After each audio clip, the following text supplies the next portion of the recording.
Shalom. Shalom. Maranatha. Maranatha.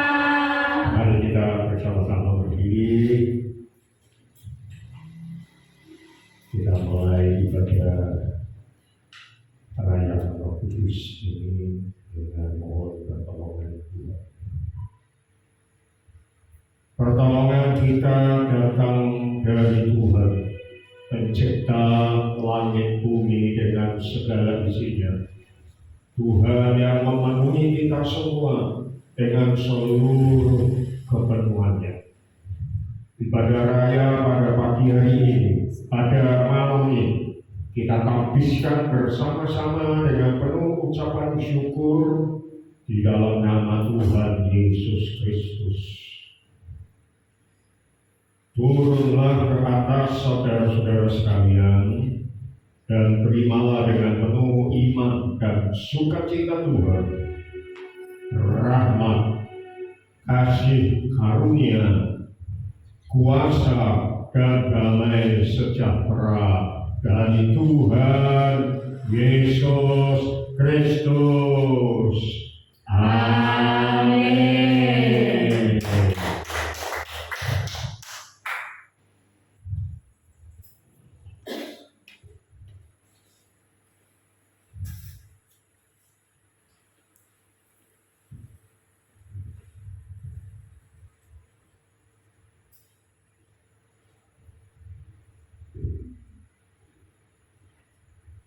Shalom. Shalom. Dapat tinggal dalam hadirat Tuhan.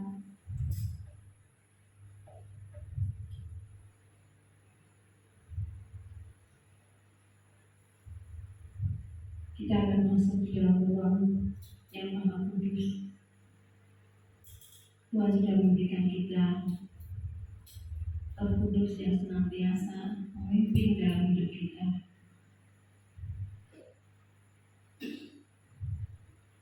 Terima kasih Tuhan. Amin. Yesus.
Tuhan, berikan kami hikmat-Mu Tuhan, untuk kami tetap tinggal dalam hadirat-Mu Tuhan.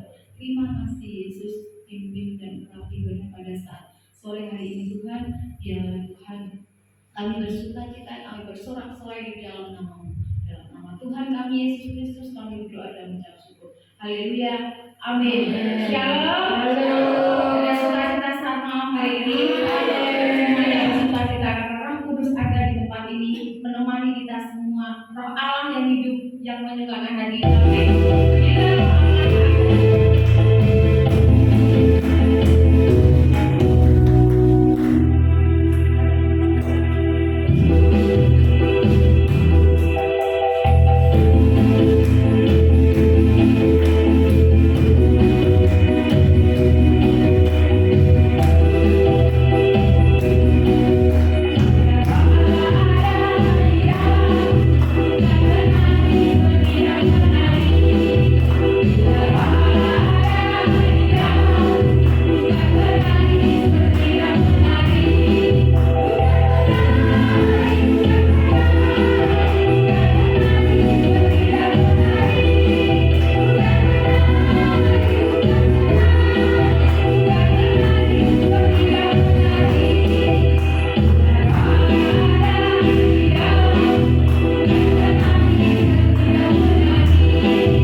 Kudus, ada Roh Suci Tuhan yang ada di dalam hati kita. Kita akan satu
hal atau perkara yang Tuhan beri untuk kita bisa saksikan, untuk saudara-saudara kita menguatkan dalam hidup kita, menguatkan saudara kita.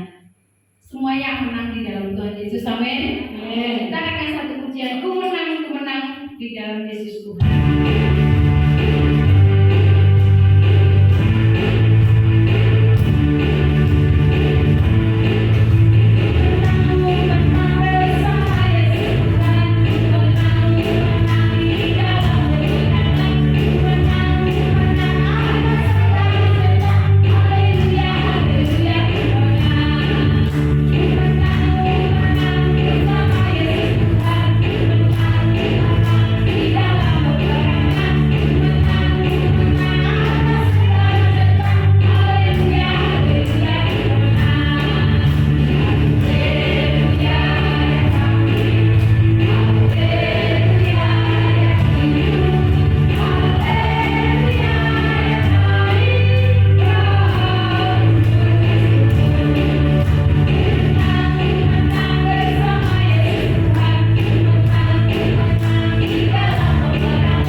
ada, kita akan siapkan persembahan buat Tuhan.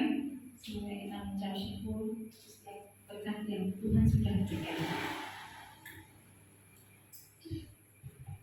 Kami bersyukur Tuhan, Kau sudah memberkati kami dan saat malam hari ini Tuhan, kami mau memberikan yang terbaik buat Engkau Tuhan. Ya Tuhan, apa yang kami beri saat malam hari ini Tuhan, bisa dipakai untuk hormat kemuliaan Tuhan ini.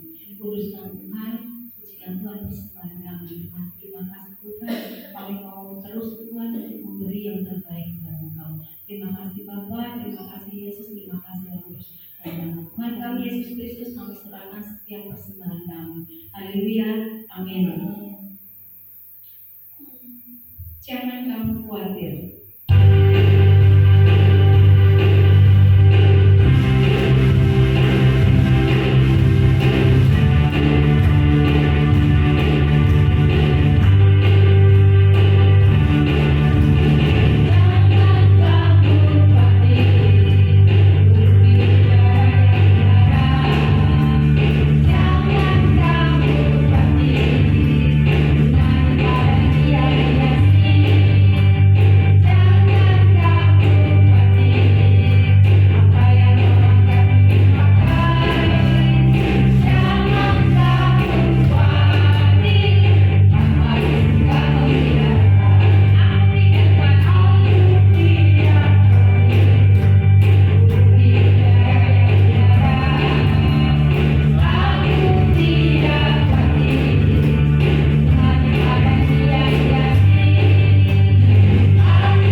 Roh Kudus hadir di sini.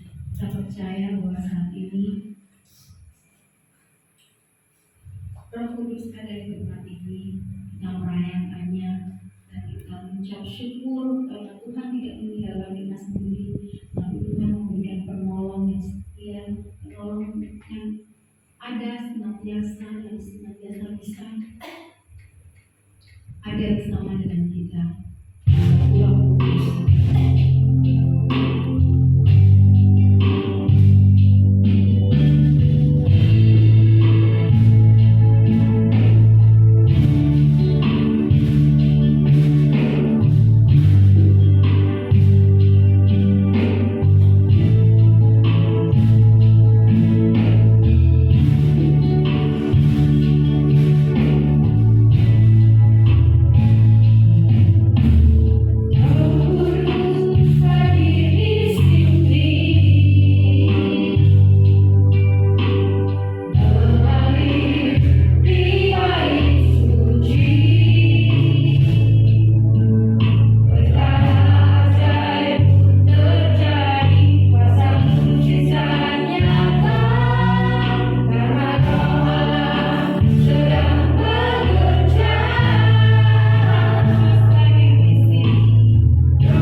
tiada yang mustahil Tuhan saat kami orang percaya pada Engkau Tuhan, segala sesuatunya ya dan amin. Setiap perkataanmu ya dan amin Tuhan.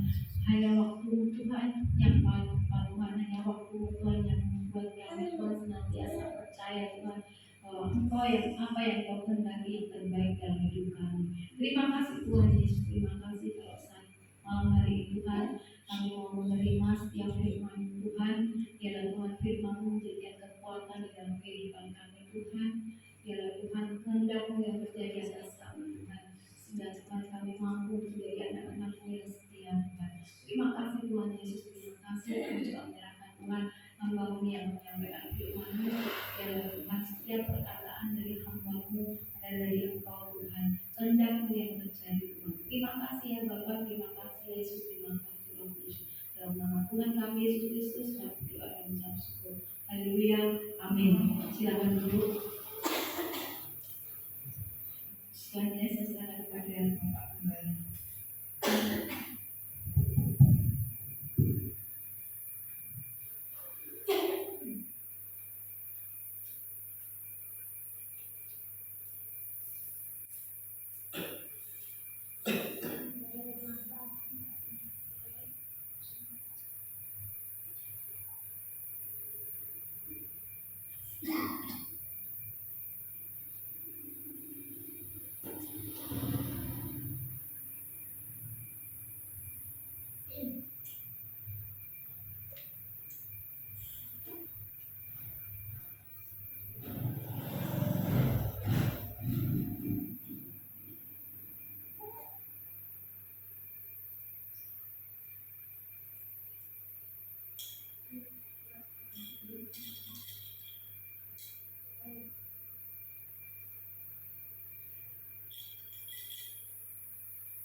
Shalom. Shalom. Selamat malam saudara. Selamat malam. Maranatha. Maranatha. Haleluya. Haleluya. Saudara, kita bersyukur ini yang Tuhan beri kepada pelayanan kita pagi ini kepada kami berdua untuk dipakai bagi pertumbuhan jemaat. Mari kita lebih berdoa. Tuhan berkata kalau anak-anak tidak memuji Tuhan atau tidak diizinkan memuji Tuhan, maka batu-batu akan memuliakan Tuhan. Kita sudah memuji Tuhan, kita sudah bersama-sama menerima berkat Tuhan. Tetapi ini seperti batu benda mati, tetapi mari kita berdoa agar benda mati ini membantu kita untuk makin bisa memahami firman Tuhan. Bapa dalam surga, kami bersyukur untuk berkat-Mu bagi pelayanan hamba-Mu di tempat ini. Tuhan, dan mungkin juga kalau Tuhan izinkan di tempat lain, Tuhan, Engkau sudah memberkati dengan sebuah alat komunikasi untuk dapat memberitakan Injil, untuk dapat mengajar, untuk dapat memberikan kepada kami kekayaan puji-pujian, sehingga kami semakin dapat mengikuti gerak pertumbuhan gereja secara universal di seluruh dunia, dan kami dapat memuliakan Engkau. Kami menyerahkan TV ini ke dalam tangan-Mu, dan kami kuduskan dalam nama Tuhan Yesus Kristus menjadi sarana bagi kemuliaan. Dalam nama Tuhan Yesus kami berdoa. Amin. Puji Tuhan, saudara. Saya akan melanjutkan sekaligus melengkapi khotbah kemarin, dan saya harap bisa cepat karena ini merupakan penekanan ulang. Jadi bukan berkhotbah. Ayat yang kita baca kemarin adalah Lukas 14 ayat 28 sampai 33 yang menyatakan seperti ini. Sebab siapakah di antara kamu yang kalau mau mendirikan sebuah menara tidak duduk dahulu membuat anggaran biayanya. Kalau cukup uangnya untuk menyelesaikan pekerjaan itu, supaya jikalau ia sudah meletakkan dasarnya, fondasi, dan tidak dapat menyelesaikannya, jangan-jangan semua orang yang melihatnya mengejek dia, sambil berkata, orang itu mulai mendirikan, tetapi dia tidak sanggup menyelesaikannya. Atau raja manakah yang kalau mau pergi berperang melawan raja lain, tidak duduk dahulu untuk mempertimbangkan apakah dengan 10.000 orang ia sanggup menghadapi lawan yang mendatanginya dengan 20.000 orang. Jikalau tidak, ia akan mengirim utusan selama musuh itu masih jauh untuk menanyakan syarat-syarat perdamaian. Demikian pula tiap-tiap orang di antara kamu yang tidak melepaskan dirinya dari segala miliknya tidak dapat menjadi muridku. Masa raya kita selama beberapa hari ini adalah masa raya Pentakosta, akibat dari kenaikan Tuhan. Jadi yang menjadi titik berangkat atau kekuatannya adalah kenaikan Tuhan.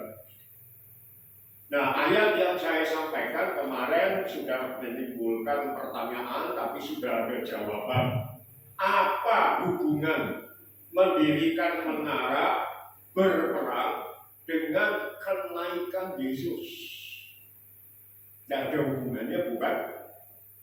Dan kemarin saya sudah menyampaikan bahwa ayat ini berpuluh tahun bagi saya itu berbicara mengenai kondisi saya, kondisi saudara. Jadi kita harus siap membayar harganya untuk hidup sebagai murid Tuhan. Kalau tidak, kita tidak bisa menjadi murid Tuhan. Jadi ayat ini ditujukan kepada kita saja, untuk kita memeriksa diri, apakah kita betul-betul berani dan sudah membayar harga sebagai murid Tuhan, dan seterusnya. Dan kemarin saya sudah memberi istilah all out. Kalau mau jadi murid Tuhan ya harus all out. All itu semuanya out, keluar. Jadi yang ada dalam diri kita dipersembahkan semuanya keluar untuk Tuhan. Kalau nggak siap, nggak bisa jadi murid Tuhan.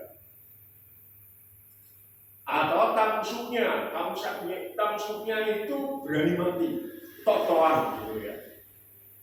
Pokoknya totoan.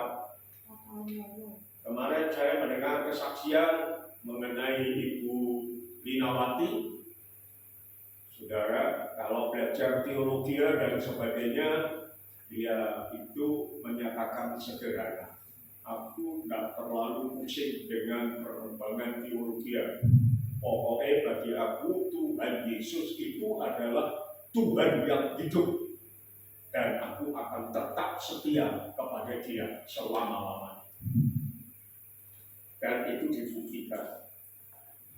Nah, saudara, apa hubungannya mendirikan menara berperang dengan kenaikan Yesus? Nah, mari kita lihat, saudara. Ternyata Lukas 14 ayat 18 sampai 23 itu bukan hanya bagaimana kita menyelesaikan pekerjaan Ayat 28. dan sikap murid harus menyangkal diri. Bukan hanya itu ditujukan ke kita. Ternyata itu juga Tuhan berbicara mengenai dirinya sendiri. Bahwa dia membangun menara, berani bayar harganya, dia berperang melawan iblis, dan dia tahu dia bisa menang dan akan kalah, dan dia terus tidak pernah mau mundur. Beberapa kali iblis berusaha menghambat dia. Percobaan di padang gurun itu sudah usaha iblis supaya belum Yesus itu sudah sombong begitu, saudara. Kalau engkau anak Allah, buktikan. Kan dibombong gitu, saudara. Tetapi Yesus tidak melayani iblis. Ya, jadi itu terus diusahakan. Lalu Petrus, ketika Tuhan Yesus berkata mau ke Yerusalem, bahwa anak manusia akan ditangkap, dibunuh mati, dikubur, dan akan dibangkitkan. Petrus nggak mau. Jangan. Saudara, kadang-kadang hamba Tuhan yang menderita atau harus melakukan sesuatu dibela. Jangan. Rasul Paulus ketika dia naik banding ke Kaisar dan harus berangkat ke Kaisar, lalu di sana dia dijatuhi hukuman mati, berpisah dengan jemaat Efesus, itu sangat menyedihkan. Dan semua orang berusaha, jangan, ya, kamu masih dibutuhkan, jangan, dan sebagainya. Tetapi Paulus sama seperti Yesus, dia tetap, dan akhirnya dia mati sakit. Saudara, jadi Yesus terus di taman Getsemani, dia sungguh-sungguh merasa berat, maka dia berdoa secara jujur sebagai anak manusia. Dia menderita. Sampai dia berkata, kalau boleh lakukan cawan ini dari hatiku. Ya, peluknya berdarah sebagai akibat dari penderitaan tekanan batin yang sangat berat, sehingga pembuluh darah pinggir di kulit itu nggak bisa tahan, pecah, dan darah keluar kayak keringat. Tetapi Yesus berkata, tetapi bukan kehendakmu yang jadi, kehendakmu yang jadi. Amen. Jadi itu berbicara tentang dirinya. Dan kemarin saya sudah katakan bahwa saya baru dalam waktu beberapa minggu ini sadar. Tidak tahu istri saya. Baru sadar. Lalu saya ingin menyampaikan kepada saudara bukti bahwa kenaikan Tuhan itu adalah pokok kemenangan. Dan apa yang dia lakukan mau saya pamerkan di sini, mau saya buka supaya kita semua tidak akan ada yang pernah itu tadi ya berhenti di tengah jalan, tidak meneruskan sampai selesai, tidak jadi murid Tuhan lagi. Bagaimana Yesus telah menyelesaikan sempurna pekerjaannya? Yang pertama, saudara, Lukas 14 itu bicara, maaf saudara, karena baru, tak pikir bisa gede. Karena saya membayangkan seperti di Klaten itu ya kan, gede bisa ditopok sampai situ. Nah tadi sudah saya coba sehingga sebagian sudah bisa diperbaiki. Jadi bisa dibaca tadi sore kempel sih hurufnya. Nah, yang pertama saudara, Lukas 14 itu fisik, proses pembangunan dan peperangan, dalam kurung berani membayar harganya. Fisik, betul-betul berlaku. Kalau saya kerja harus bisa menyelesaikan, kalau saya perang harus bisa menyelesaikan secara fisik. Jangan pedot di tengah jalan, apalagi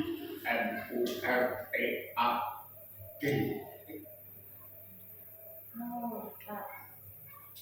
Lalu yang kedua, saudara, Lukas 14 berbicara tentang pemuridan, melepas diri dari ikatan kepemilikan, hidup dalam penyangkalan diri.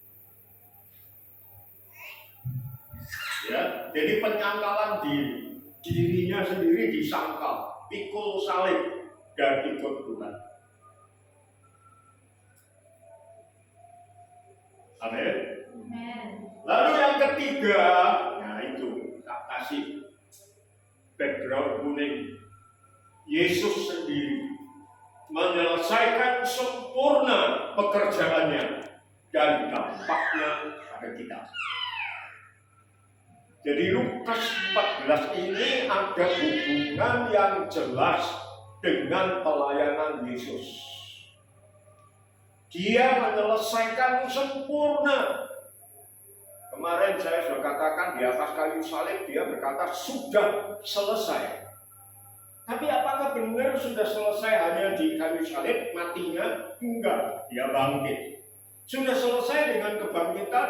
Enggak, dia naik ke surga. Kalau Yesus tidak naik ke surga, saudara, sia-sia kita juga. Bangkit kalau tidak naik ke surga, sia-sia. Jadi Lukas 14 memang betul meneguhkan apa yang dilakukan Yesus, menyelesaikan pekerjaannya secara sempurna dan dampaknya bagi kita. Nanti saya akan tunjukkan dampaknya bagi kita itu seperti apa kenaikan Tuhan. Kenosis yang pertama. Mungkin saudara berpikir kok pakai istilah asing tuh Pak, kenosis.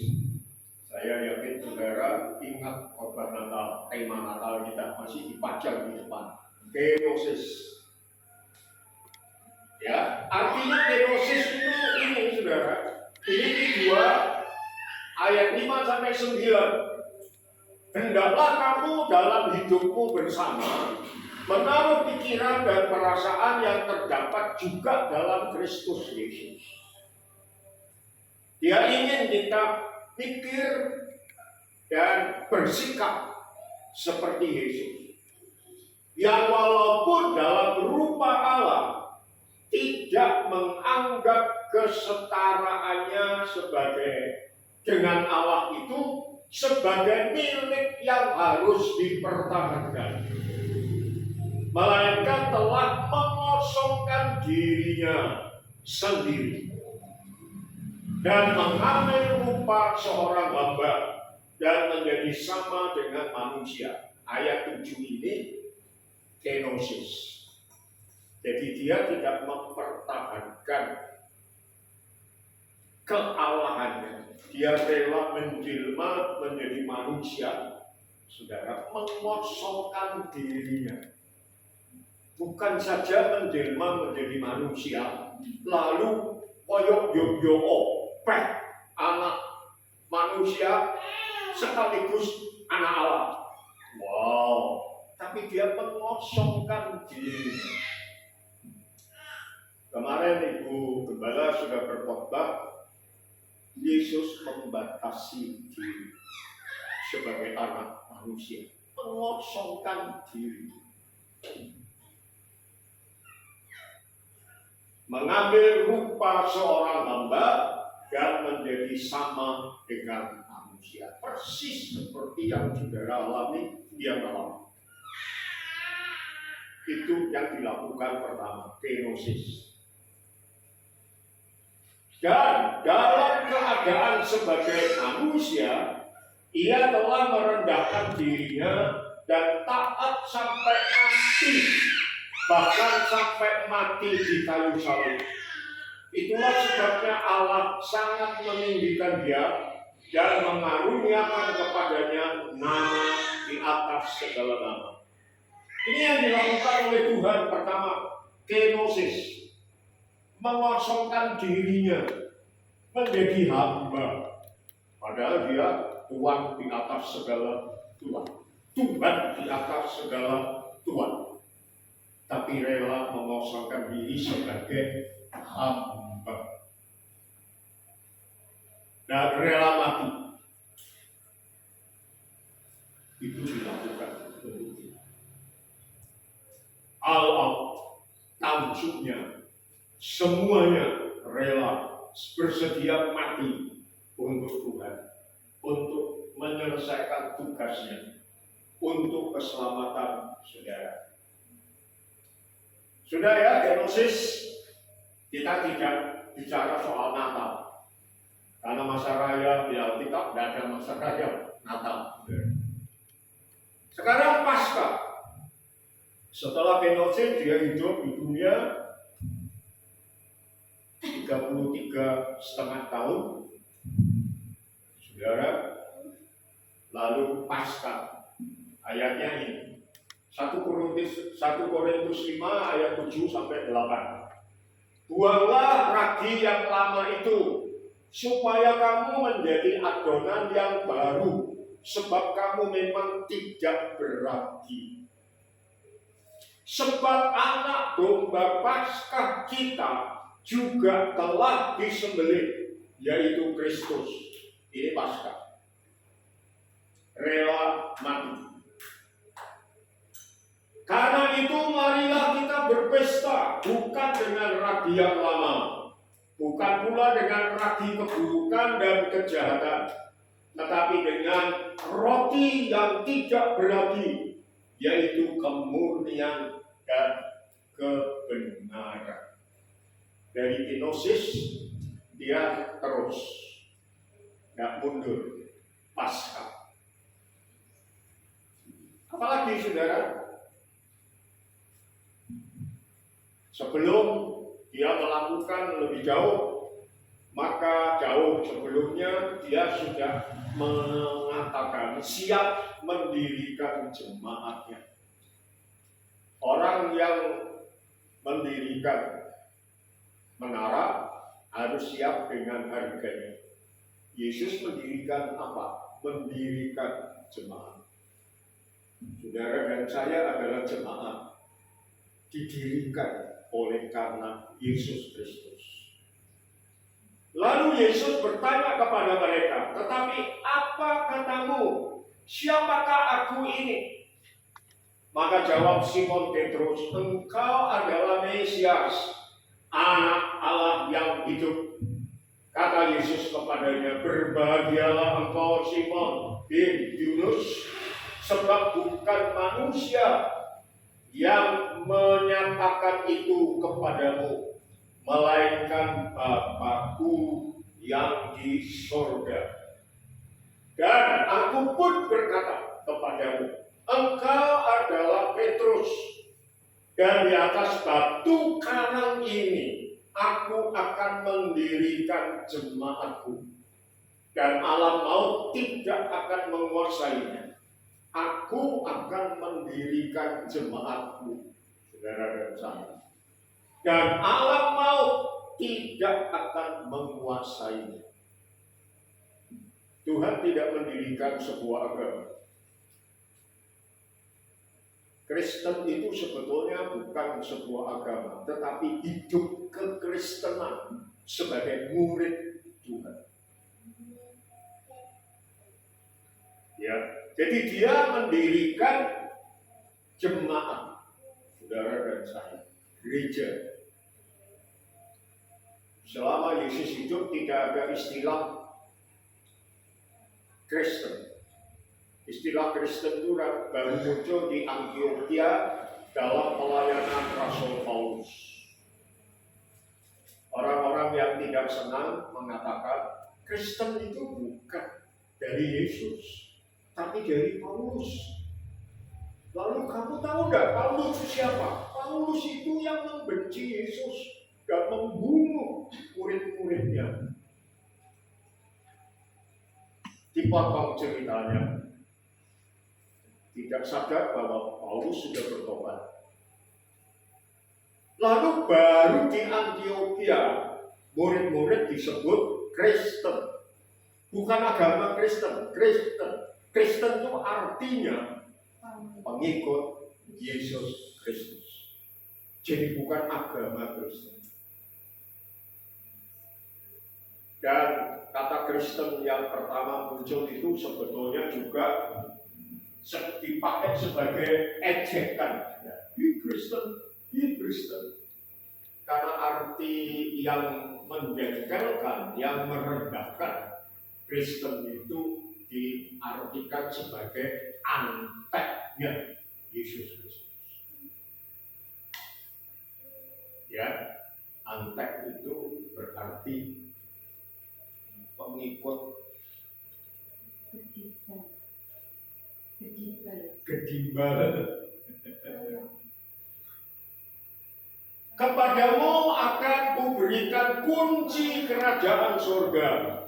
Apa yang kau ikat di bumi akan terikat di surga, dan apa yang kau lepaskan di dunia akan terlepas di surga. Ini kuasa.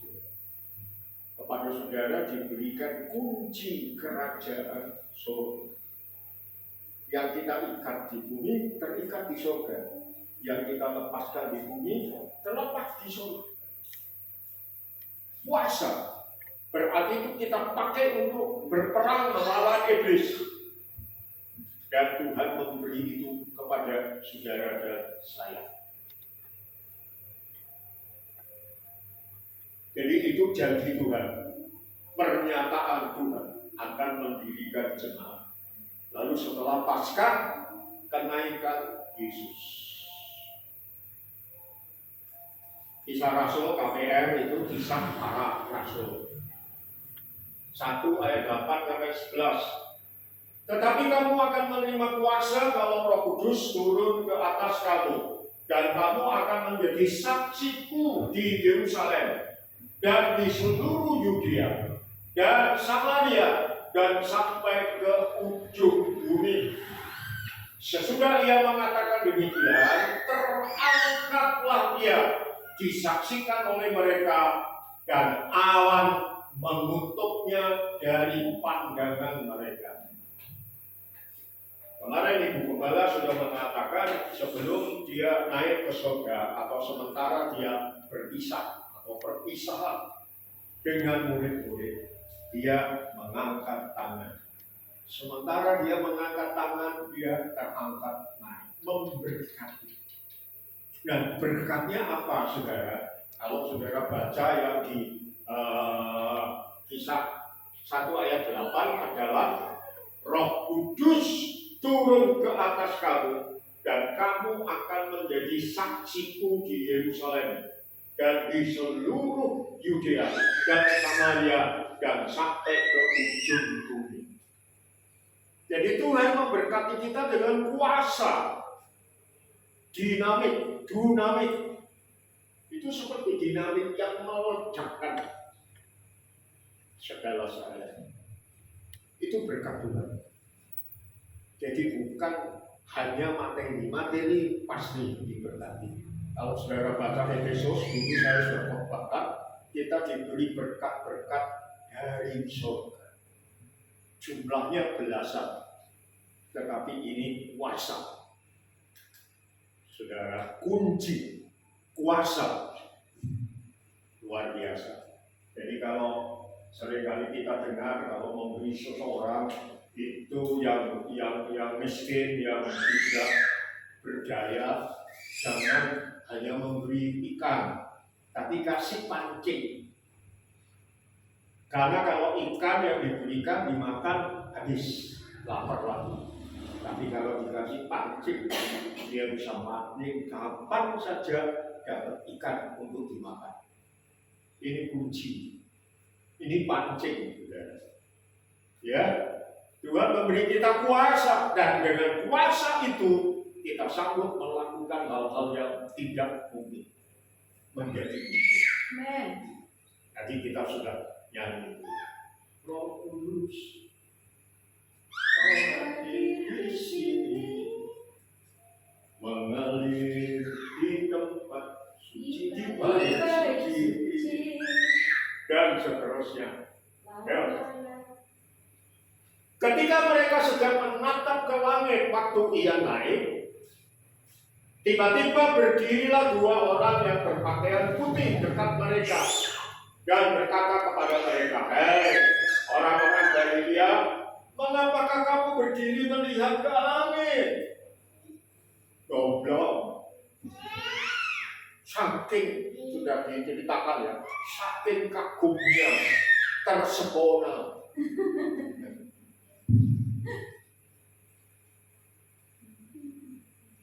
Lalu berkata, "Yesus ini yang terangkat ke surga meninggalkan kamu akan datang kembali dengan cara yang sama seperti kamu melihat dia naik ke surga." Saya berkata bahwa kenaikan itu titik api yang menjadi penyebab terjadinya api. Tetapi dia naik terus tidak turun lagi, membiarkan saudara wes karepe enggak, sudah disebutkan ketika dia naik. Yesus ini yang naik akan turun dengan cara yang sama.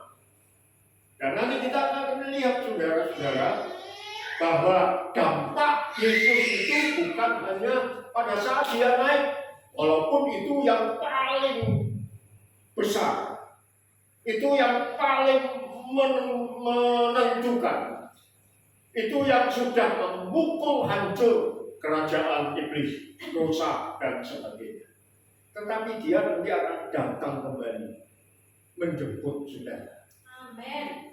Jadi dia betul-betul bertanggung jawab mendirikan menara sampai selesai, berperang melawan musuh sampai musuhnya keok, lalu menjemput saudara murid-murid. Itu Lukas 14 untuk Yesus. Pentakosta tadi kenaikan ya,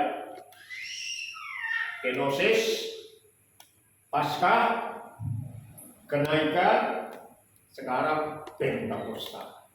Itu titik-titik yang dilakukan oleh Yesus untuk saudara. Dampaknya bagi kita luar biasa. Pentakosta, Kisah Para Rasul 2 ayat 1-5. Ketika tiba hari Pentakosta, semua orang percaya berkumpul di satu tempat.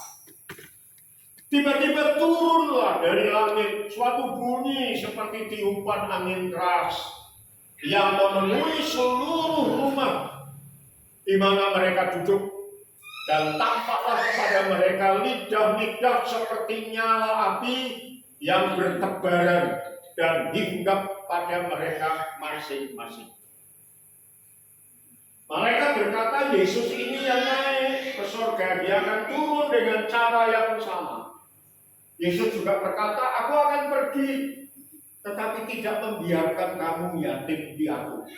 Aku akan mengirim Roh Kudus menyertai engkau. Amin. Jadi Roh Kudus turun lebih dulu sebelum Yesus nanti datang kembali. Dan sekarang masanya Roh Kudus yang bekerja. Amin. Dia bekerja mulai Pentakosta sampai nanti gereja sempurna. Dan dia terus bersama dengan gereja. Setelah gereja sempurna, baru Roh Kudus ditarik. Saudara ikut naik. Yang mati dibangkitkan lebih dulu, yang tidak mati akan rapture, diangkat. Lalu di dunia tidak ada Roh Kudus.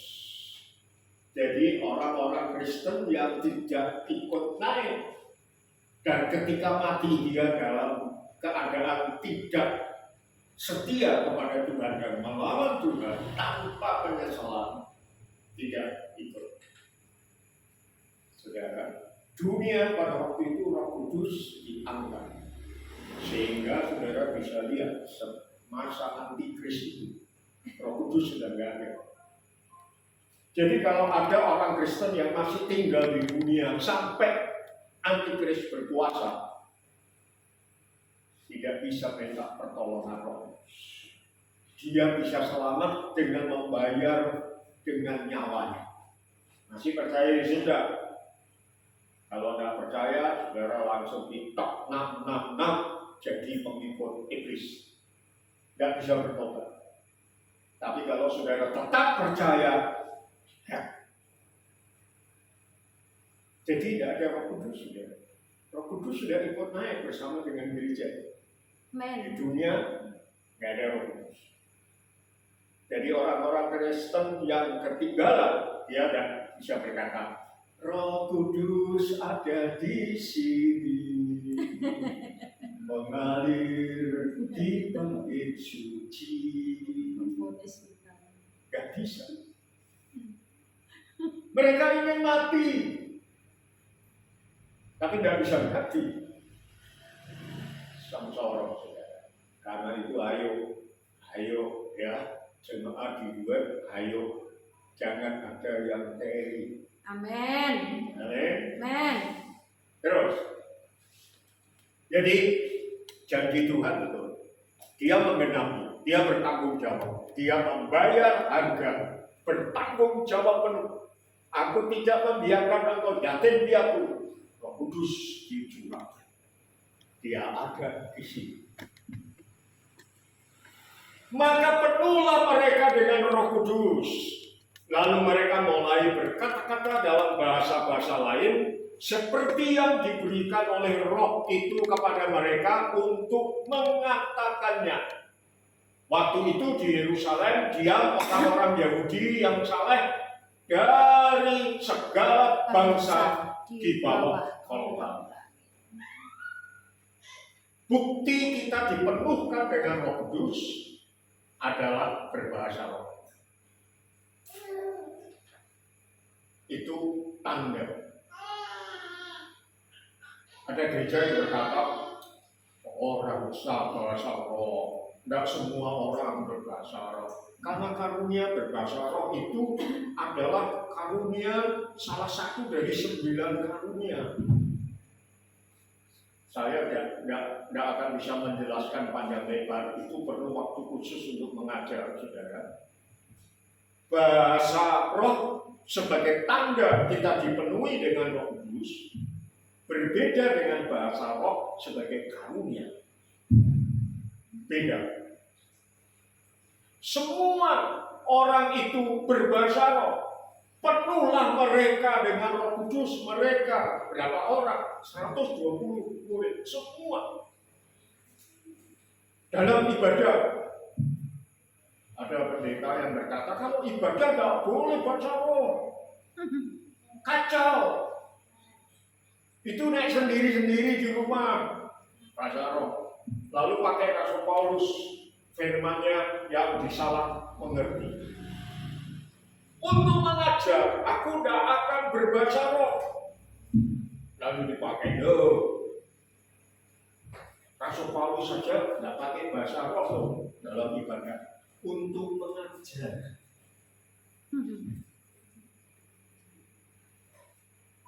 Kalau saya mengajar saudara mengertinya kan bahasa Jawa, bahasa Indonesia, ada bahasa yang lain. Bahasa Inggris. Bahasa Inggris, aku Inggris aku. Bahasa isyarat. Karena Inggris. Loh, kita kalau lihat TV kan sekarang ada bahasa isyarat. Di kotak kecil itu bahasa isyarat. Coba kalau saya ngajar saudara kan, ini apa? Saudara ngerti kan? Ngerti. Mau ngopo? Ngajar ya bahasa Indonesia. Sidik-sidik dicampur bahasa Jawa. Nek iso.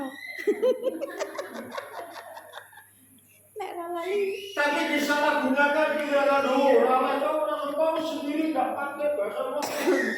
Kalau pengajar aja. Tapi Rasul Paulus berkata, aku berbahasa roh lebih dari Semua orang. ayat itu orang dihukum. Di sini. Ngerti di sini no ya? Ini semua boyolan ini. Delik nih. Delik ke. Lengke. Singet ke. Itu Pentakosta. Dan pada saat Pentakosta, pada waktu itu Yesus mendirikan jemaatnya. Dia sudah berkata sebelum mati, sebelum bangkit, sebelum naik, pengakuan Yesus sebagai anak Allah yang hidup. Di atas pengakuan itu, aku akan mendirikan jemaat. Apa omong kosong? Enggak. Betul.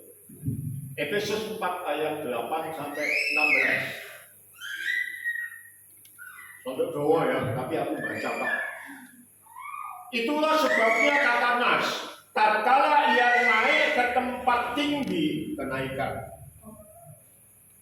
ia membawa tawanan-tawanan, ia memberikan pemberian-pemberian kepada manusia. Ada dua.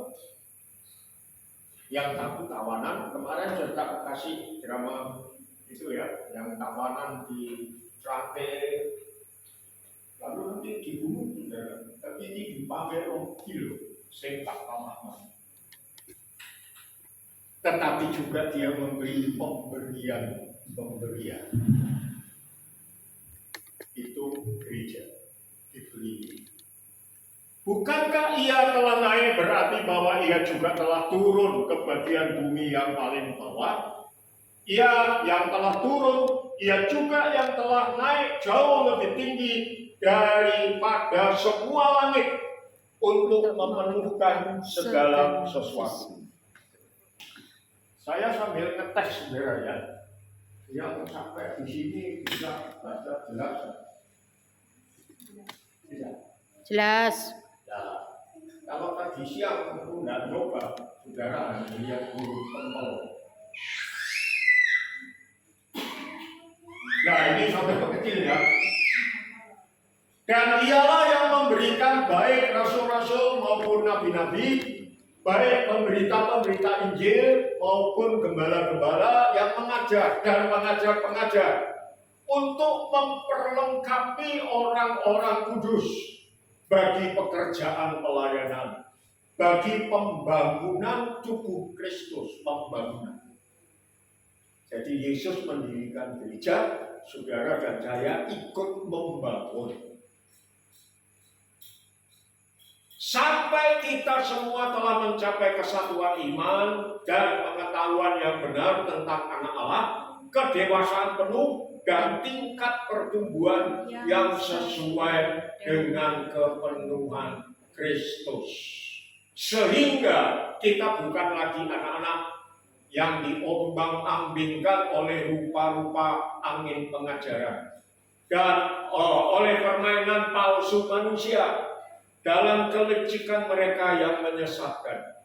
Tetapi dengan teguh berpegang kepada kebenaran di dalam kasih, kita bertumbuh dalam segala hal ke arah Dia, Kristus yang adalah kepala. Jadi Tuhan mengizinkan kita bertumbuh dalam segala hal ke arah Kristus. Orang di eri, kok dobe aku. Kadang-kadang kita kan gitu juga.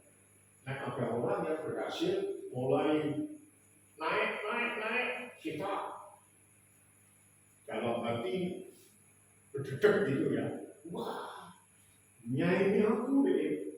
Kalau boleh, jangan gitu ya. Kalau boleh, jangan. Tapi Yesus tidak, saudara. Kita diberi kesempatan sebebasnya untuk bertumbuh dalam segala hal ke arah Dia, Kristus yang adalah kepala. Dan itu nanti yang menyebabkan bisa saja orang Kristen beda usia. Jadi Kristen sudah 10 tahun, ini jadi Kristen baru 1 tahun. Bisa saja yang 10 tahun dikalahkan oleh yang 1 tahun. Karena apa? Yang 1 tahun itu mau terus bertumbuh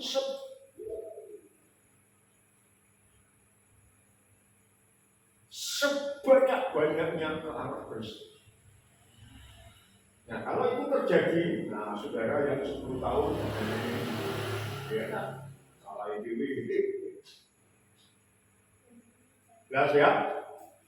Daripadanya lah seluruh tubuh yang rapi tersusun dan diikat menjadi satu oleh pelayanan semua bagiannya sesuai dengan kadar pekerjaan tiap-tiap anggota, menerima pertumbuhannya dan membangun dirinya dalam kasih. Sekarang berdasarkan ayat ini, saudara, saya mau tanya, yang bertanggung jawab melayani itu pendeta atau anggota jemaat?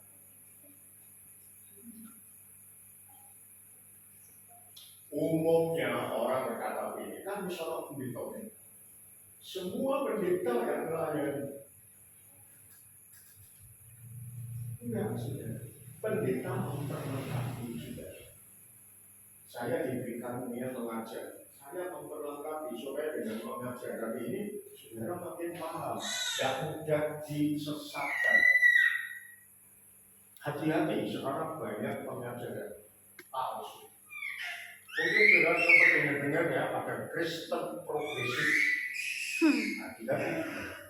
Nanti suatu saat saya akan memberi pelajaran tentang tadi. Kalau kita tidak dewasa, seperti anak-anak muda diumpamkan, ojo ngono, melo aku tak ada permain, ojo ngono, melo aku tak ada mobil. Takut. Tapi kalau kita dewasa, kita tahu itu salah. Apa artinya berkat itu kalau nanti kita akan masuk surga? Ya, nah itu Yesus telah mendirikan jemaatnya. Yesus mengalahkan iblis. Jadi gereja nanti akan menjadi dewasa, akan sempurna. Lalu Wahyu mengatakan Yesus nanti akan mengalahkan iblis.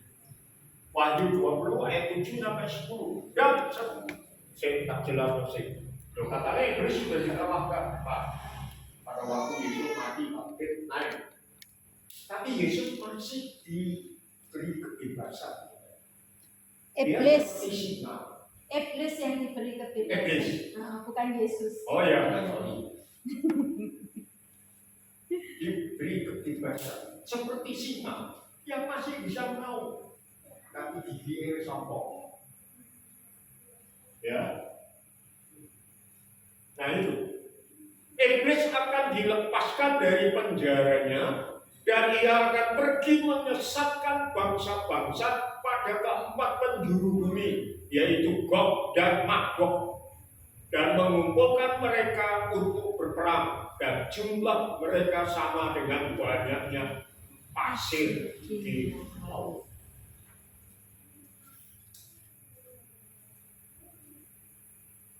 Banyak penafsiran dari para pendeta yang berkata itu perang dunia ketiga. Saya belum bisa mantap menerima. Saudara, kalau ada perang dunia ketiga, oke lah. Dan ini sudah ada tanda-tanda, saudara ya. Israel mulai digebuk sama Iran. Dan orang-orang yang mengutuk Israel, wah. Tapi kita harus tetap memberkati Israel. Amin. Amin. Itu nanti setelah iblis dilepaskan dari penjaranya, lalu dia naik, terus orang-orang mati yang di luar Tuhan akan dibangkitkan pada kebangkitan yang kedua, lalu mereka nyerang orang-orang kudus. Nanti kita akan melihat urutannya. Ini misnah. Yesus mengalahkan iblis, maka naiklah mereka ke seluruh dataran bumi, lalu mengepung perkemahan tentara orang-orang kudus dan kota yang dikasihi itu. Tetapi dari langit turunlah api menghanguskan mereka, dan iblis yang menyesatkan mereka dilemparkan ke dalam lautan api dan belerang, yaitu tempat binatang dan nabi palsu itu. Dan mereka disiksa siang malam sampai selama-lamanya. Iblis sudah tahu. Dia nggak bisa apa-apa. Ganggu terus. Kalau bisa merebut orang, oke. Yang bodoh-bodoh, kena. Tetapi nanti dia akan dilawan oleh Tuhan dengan api dari langit, lalu langsung dimasukkan ke lautan api dan belerang dan disiksa siang malam sampai selama-lamanya. Siapa yang mau ikut?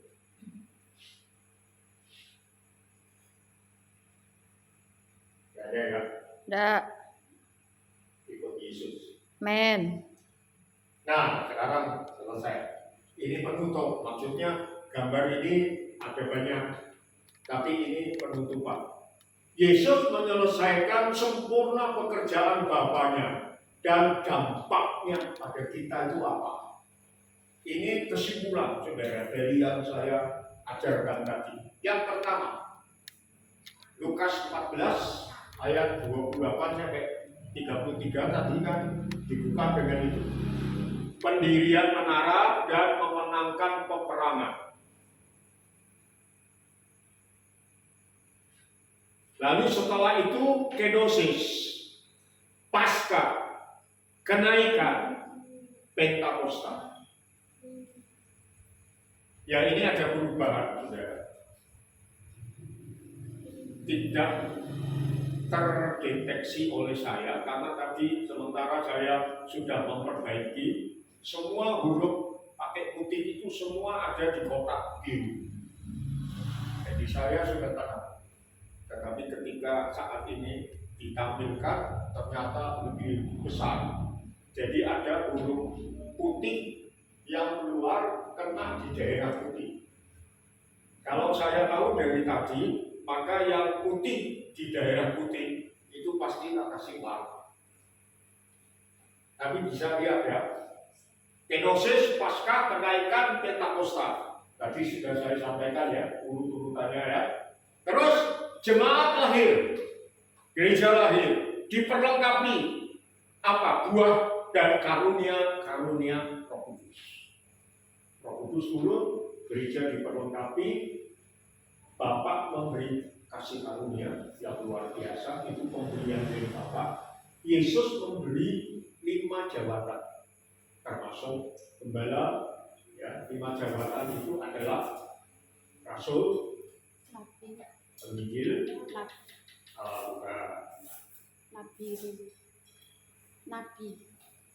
nabi, tengah ini penginjil, karena di tengah ya penginjil itu suka memenangkan jiwa, jadi dia jadi tenang. Terus gembala itu tempatnya ring, pernikahan. Jadi gembala yang terus-menerus melayani saudara untuk saudara bisa menjadi mempelai Kristus. Ketika Tuhan Yesus datang, naik. Yang nanti bangkit, yang hidup naik, terus kita masuk ke nikah menantu. Itu gembala. Lalu yang terakhir, guru pengajar. Paul itu karena cap jempol. Ya, saya kalau ke rumah sakit mau kontrol mesti dipanggil, terus nyemprot jempol dengan ditaruh gitu. Oh baik Pak, sedang silakan dulu jempol. Itu rasul, kita kebenaran mau status sah.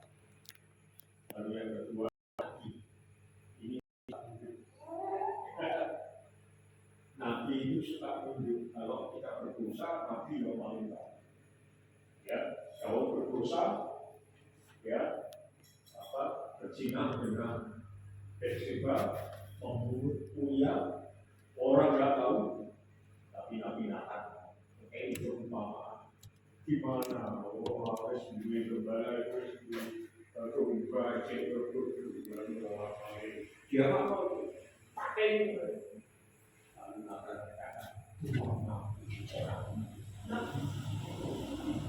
Tetapi juga muncul masalah yang berapa? Ya kan? Lalu ini kemudian jelas ya, tenang. Saudara sudah jelas. Sekarang mengajar jentik itu, jentik itu biasanya dulu waktu kecil saya sekarang harus paham musuhan itu. Kita juga ya, di sini gitu ya, kita berserah jadi musuh. Nanti ini Allah ya, sudah enggak. Pengajar dari nanti pengajar itu jentik itu saudara tahu. Nggak tahu sekarang mungkin sudah terbiasa ya. Dulu kalau saya membantu kakak saya, adik saya, satu-satunya tadi satu wanita. Lalu mama saya bikin roti, bikin apa gitu ya. Itu saya memang minggu gini. Ya. Lalu mama saya ngomong, nanti kayak ada gerendel. Itu berarti ada tepung yang apa-apa yang harus diambil. Caranya gimana memang akhir itu? Orang rugi, orang yang jempol, nggak tahu. Tapi itu berbalik. Nah, mengajar itu jadi teliti. Kalau ada yang salah, itu diam. Yang salah diam. Supaya tidak ada kesalahan. Itu mengajar. Itu pemberian. Ya, terus. Jadi ini yang diberikan oleh Tuhan dalam kenaikannya. Jemaat dewasa, kesatuan iman dan pengetahuan yang benar tentang anak Allah. Jadi kita nanti akan terus dewasa, saudara. Tidak anak-anak lagi. Iman kita makin sungguh. Kita menjadi orang Kristen yang kuat. Bukan anak-anak lagi, dewasa. Sempurna. Itu. Terus jemaat dewasa, kedewasaan penuh sesuai dengan kepenuhan Kristus. Jadi iman dan pengetahuan yang benar tentang anak Allah, tidak salah. Nah, lalu yang kedua, kedewasaan penuh seperti kepenuhan Kristus. Jadi Kristus tidak mau ojo ini ojo ini. Tapi kalau kita mau seperti Kristus, oke, dia senang. Kedatangan Yesus kedua tahap pertama. Jadi Tuhan Yesus datang yang kedua itu dua tahap pertama. Ya. Kayak apa? Kebangkitan pertama. Jadi nanti ada dua kebangkitan. Tapi kebangkitan yang pertama itu khusus untuk orang-orang yang percaya. Mulai dari Abraham sampai ke hari ini. Sampai nanti. Orang-orang yang sudah mati di dalam Tuhan akan dibangkitkan. Ya, itu kebangkitan pertama. Lalu rapture. Rapture itu pengangkatan yang masih dibangkitkan dulu, terus yang masih hidup diangkat. Tahu-tahu saudara, ya, dua orang di tempat tidur, satu diangkat, satu ditinggal. Saya berdoa para suami istri yang tidur bersama, lalu nanti ketika rapture, suami bangun berbujuk nabi orang boleh yang diri orang berita kehilangan akan tersiar kemana-mana, atau suami bangun istrinya orang sudah diangkat, anak-anak orang tuanya diangkat, orang tua anaknya diangkat. Saya berdoa agar kita semua nanti diangkat. Amin. Ya, tidak ada yang tinggal. Oleh karena itu terus ngomong, doakan suami, istri, anak, jangan sampai ada yang ketinggalan. kursi pengadilan Kristus. Kursi pengadilan Kristus itu tidak menghukum, tetapi memberi hadiah mahkota. Saudara akan mengatakan kursi pengadilan Kristus. Lalu dia buku kehidupan, saudara batas untuk kursi memberi pahala, bukan menghukum. Jelas ya? Pesta anak domba. Yesus berkata, mulai hari ini aku tidak minum dari cawan ini tidak perjamuan lagi sampai nanti waktunya ketika kita nanti akan perjamuan Tuhan yang besar, pesta anak domba. Amen.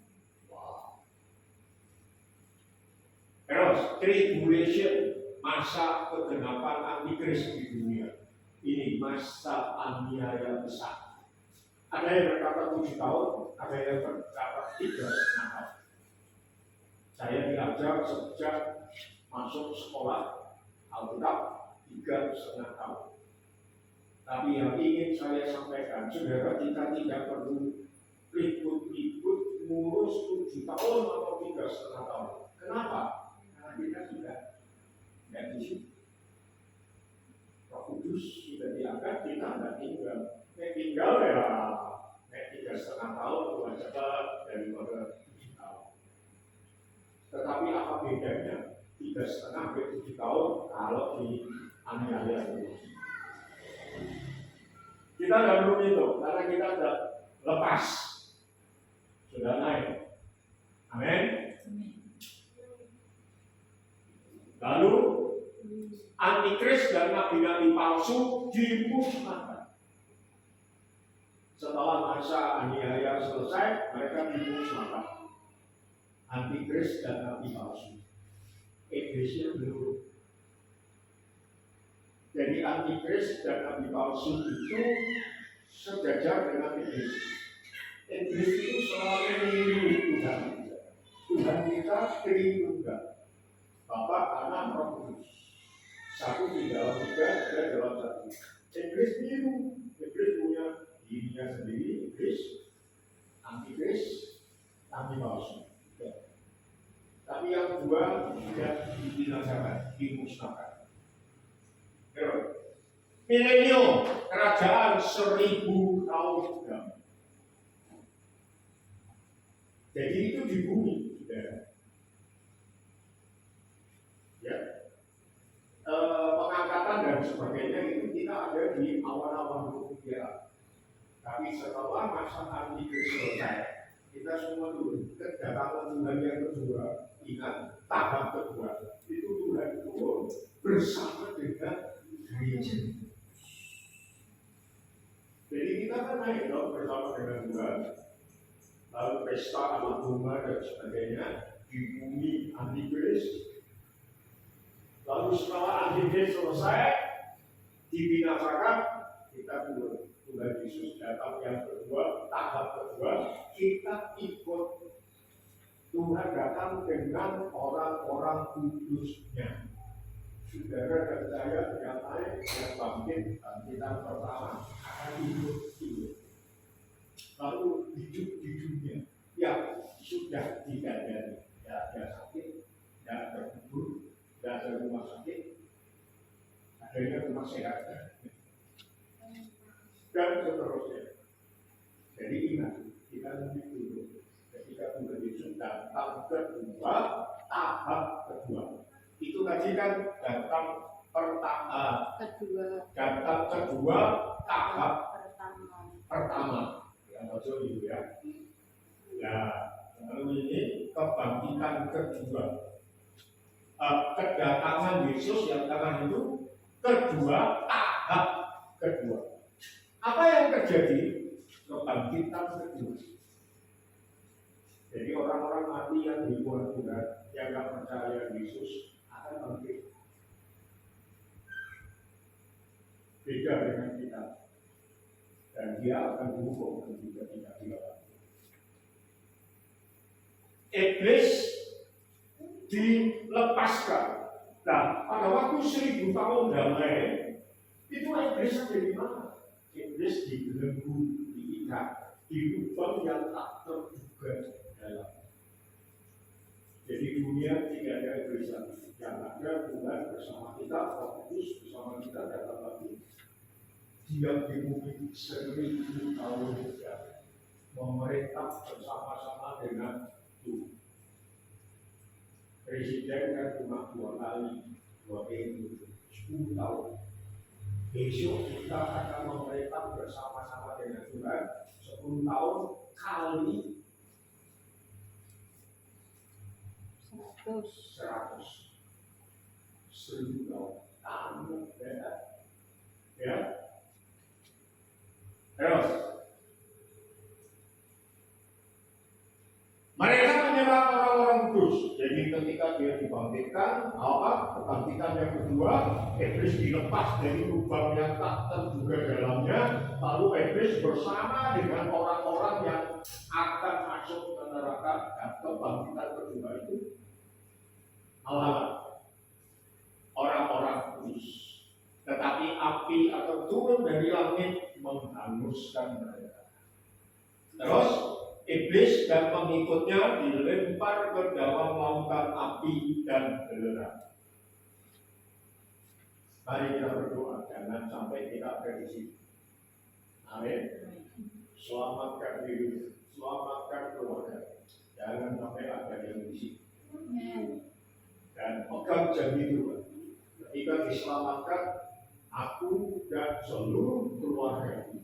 Jadi Tuhan adalah kisah para rasul. Ya, berdoa seluruh keluarga bisa. Terus, aras putih, kursi pengadilan. Itu bukan untuk kita, untuk yang tadi dibangkitkan kebangkitan kedua, dicemplungkan ke api neraka. Aras putih itu mengadili untuk masuk. Jadi kursi pengadilan Kristus dan aras putih. Kode-kode pengadilan, tapi itu kursi pengadilan Kristus memberi panggilan, aras putih memberi hukum. Langit dan bumi. Kalau yang 1000 tahun cuma 1000 tahun, tapi ini nanti langit dan bumi akan kekal selama.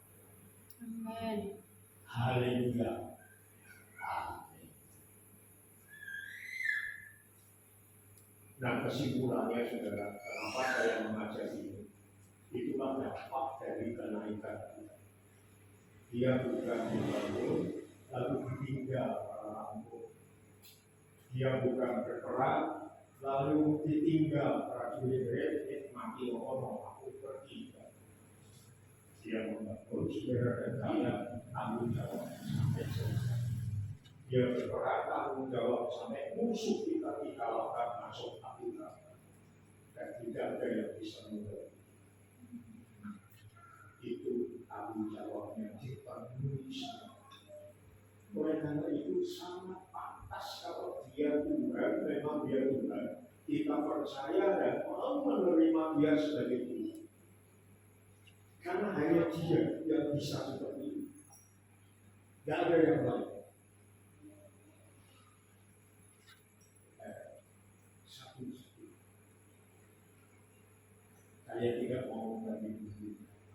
Karena saya mengajar saudara sendiri. Sekarang ini kan banyak masalah saudara, kalau bersalah bisa dilaporkan, bisa dituduh dan dihukum sebagai lecehkan ya. Jadi hanya di antara kita Yesus Kristus yang bertanggung jawab. Amen. Itu yang saya ajar. Saya membagikan hanya Yesus. Karena itu jangan sampai lepas. Dia sudah membuat semua rokok saudara tinggal menerima dampaknya bertumbuh sempurna masuk surga. Sampai saudara sia-siakan. Amin. Amin. Yuk kita Roh Kudus hadir di sini.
kakak kami, adik kami, ipar kami, keponakan kami, seluruh keluarga besar kami minta dalam nama-Mu ya Tuhan Yesus, mereka direbut kembali untuk datang kepadamu, karena sangat berat dan sangat terhukum kalau kami keluar dari anugerah-Mu dan menyangkal Engkau. Tuhan, terima kasih. Terima kasih. Berkati perayaan Roh Kudus ini sampai selesai.